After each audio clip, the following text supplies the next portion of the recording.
قدرمنو ملګرو راځئ دا ځلې در باندې د شاتو مچیو پاچا درته ښایم چې دا پاچا کوم ځای کې دی.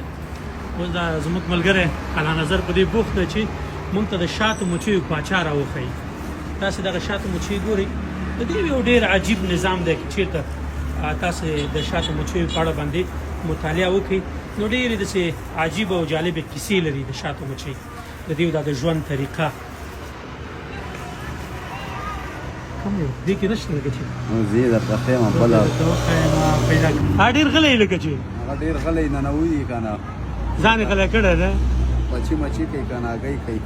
ښه دی شا دي ګوره دا مکمل شا دي. دا اوس یو چوکاټ کې د 3 کیلو وزن لري. ښه دا سیل دی ګوره، دا موږ یې په چاړې سره کټ کوو. ښه دا به کله کټ کوئ تاسې؟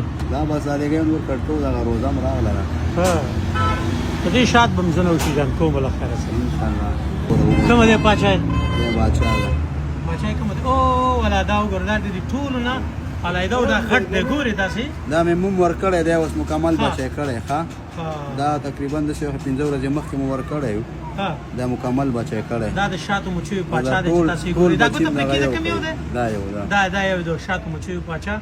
ډېرو خلکو به د دې په اړه باندې دا کیسې اورېدلې. باچایان دغسې باچایان مزه کوي. ښه دا ډېرې دا ټول ورته همدغسې تابع دي نو.